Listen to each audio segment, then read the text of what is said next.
Hello everybody, welcome back to my gaming review. I just want to talk about some retro gaming stuff as well as retro game consoles.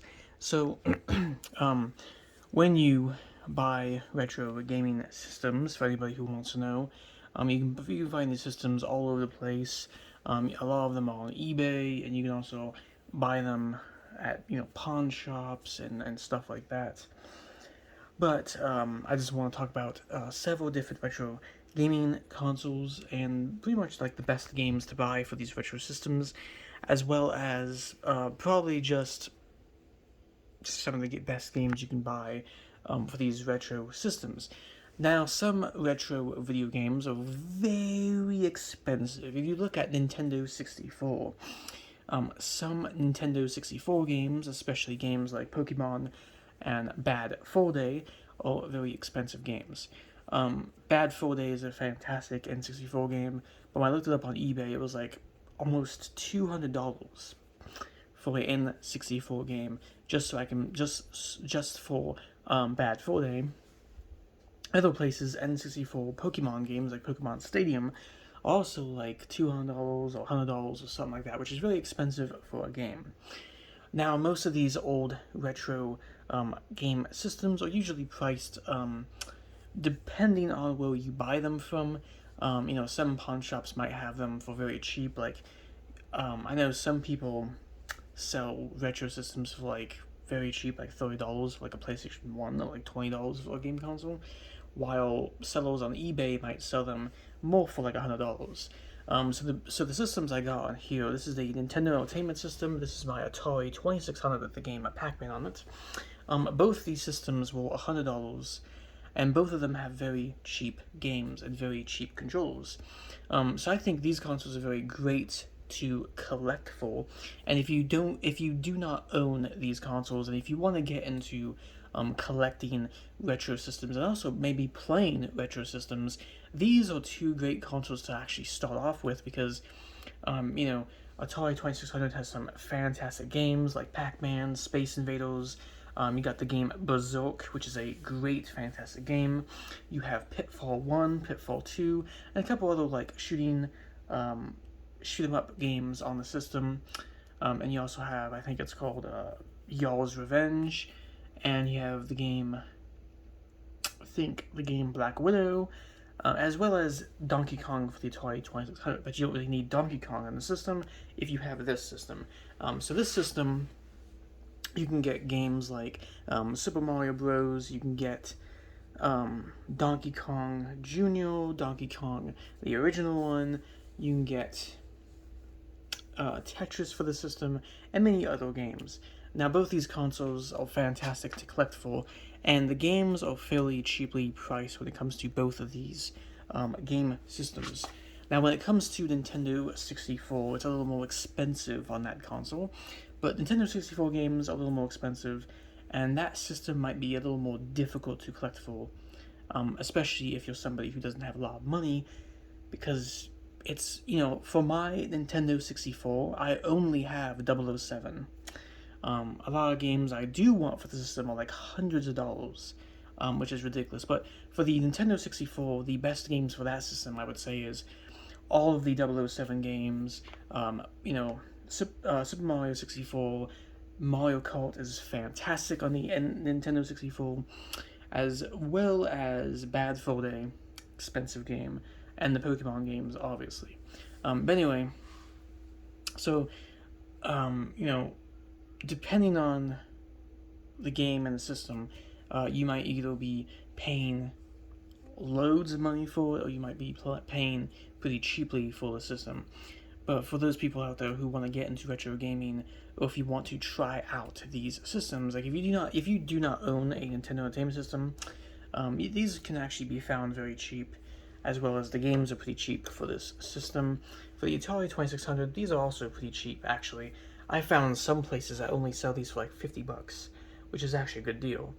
And, Nintendo 64 consoles, on the other hand, can be anywhere from like $200 to even more money, depending on like the color, depending on the condition of the N64. Like if you want a Nintendo 64 in Fantastic Edition, you can be paying a lot more money for that system. Anyway, that's the three consoles right there. I'm gonna talk about some other game systems you can also buy and get and collect games for. So the other fantastic systems that you could also uh, get into as far as collecting and playing games on for would be probably the PlayStation 2 as well as the Sega Dreamcast. PlayStation 2 is a fantastic game system, one of my favorite PlayStations ever made. PlayStation 2 has games like the original Star Wars Battlefronts, you have God of War, you have the original Killzone game, Need for Speed Most Wanted, and so on. And then for the Sega Dreamcast, it's a Sega console, so you have a whole bunch of Sega games. You have Unreal Tournament, as well as like the Red Faction game and stuff. But Sega Dreamcasts, I think Sega Dreamcasts are also on the expensive side. There was some Sega Dreamcast games, just like the N64, that cost like $200 or $100. For a Dreamcast game console, you might be able to find one very cheap. The only issue with Dreamcast systems is that their lasers break very easily, and you have to replace it eventually because Dreamcast systems do have reliability issues when it comes to playing the physical games on the system because the laser wears out very quickly on the Dreamcast for some reason, and a lot of people end up having to repair their Dreamcast and fix the laser. On the PlayStation 2, it's kind of the same issue. What you have to watch out for when you're buying these laser retro systems is that if there was a system with a laser on it, like the PS2 Dreamcast, there's a good chance that you might have like 3 more years of the laser being good, or 2 more years, or even a few weeks. So everybody must be very cautious of that, because when you buy these laser consoles, these disc-based systems, they tend to break a lot more than these cartridge-based consoles right here. These cartridge-based systems last for decades, while lasers don't really last for decades. Lasers could last probably to like 7 to 10 years, depending on the use. But if you are buying a Dreamcast or PS2, most likely it's going to be used condition, and you just want to make sure that it is in like new condition or it's just used very good. But those are some amazing, fantastic games for Dreamcast and the PlayStation 2. And then you also have like the portable retro game systems such as the Nintendo Game Boy. You have the Game Gear and other stuff like that. Nintendo Game Boy is actually fun to collect for, and the games for Nintendo Game Boy are very cheap. Pokemon is on the expensive side because, again, it's Pokemon. But if you can find a original Game Boy, there was actually a very good library on the Game Boy. You have many classic games on Nintendo Game Boy, such as Mario, you have Wario, you got games I own, like Pac-Man, you have Mrs. Pac-Man, Solo Strike, or Solo Striker, which is a little shoot-'em-up game where you play as a spaceship, you got Space Invaders, and so on. Nintendo Game Boy, you also don't need the original Game Boy to play original Game Boy games. You can buy a Game Boy SP that has a backlit screen and a charger, or you can buy a Game Boy Advance that basically plays all the Game Boy games. But that system also has a very great collection of games, and is very easy, I would say, to collect for nowadays. There also is the Sega Game Gear, which was Sega's portable system that went up against the Game Boy.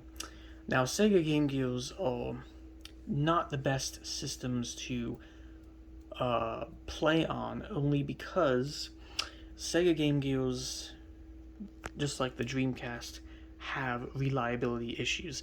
I don't know what it is with these Sega systems, but a lot of Sega Game Gear systems, their capacitors go bad very quickly, the speaker breaks very quickly as well, and a lot of Sega Game Gears that you find nowadays are very difficult to see the screen, because the screen starts to do ghosting, and it's just kind of bad. It does have a backlit screen, but the screen on the Game Gear is very terrible. If you are buying, or if you're looking to buy a Sega Game Gear, or if you're interested in that system, you might as well just buy a modified Sega Game Gear. A modified one will have like a brand new glass screen with a brand new backlit on it, as well as new capacitors. But Again, if you want a modified Sega Game Gear that will last you for a long time, it will be probably $300 or $400, depending on where you buy it from. You can also modify a Sega Game Gear yourself, but again, you risk damaging the system even more. But anyway, I just want to talk about some retro consoles and what's the best to collect for. But, so far, I think the best systems to collect for, the best retro gaming consoles to collect for, would be the Atari, Nintendo Entertainment System, definitely the Game Boy, and also I think the PlayStation 2, as well as the PS1, are very good consoles to collect for. Now, when it comes to the Dreamcast, the Game Gear, and of course, like the Nintendo 64, the 64 is a very amazing console, very reliable system, but again, the games are very expensive to collect for, and the systems can be very expensive depending on the condition. So that's the only reason why I wouldn't say that those consoles are the best to collect for, because of how expensive the games have really gotten. If you look on eBay for Pokemon or Bad Fur Day, those games are very expensive. There's also a bunch of fake copies of the actual Nintendo games for the 64. So the fake copies would be cheaper, but again, it's fake and it's made from China, not Nintendo. So, not sure if people would want to buy N64 games that are not actually the game. They're just kind of fake and just remade by a different company from China. But anyway, I just want to make a video on retro gaming and retro gaming collecting. What's the best collectible? From my experience, these two systems have been very easy to get into and collect for. Same with Nintendo Game Boy, same pretty much with PlayStation 2 as well. But anyway, I'm gonna end the video here, so I hope everyone enjoyed the video. Leave a like and subscribe, and tell me if you are into collecting retro game consoles, or if you play retro game consoles, and which retro system is your favorite among all these retro classic old school consoles. My personal favorites probably would be, these guys right here. I mean, Donkey Kong, original Pac-Man, Berserk. I mean, these two systems have been very fantastic for me.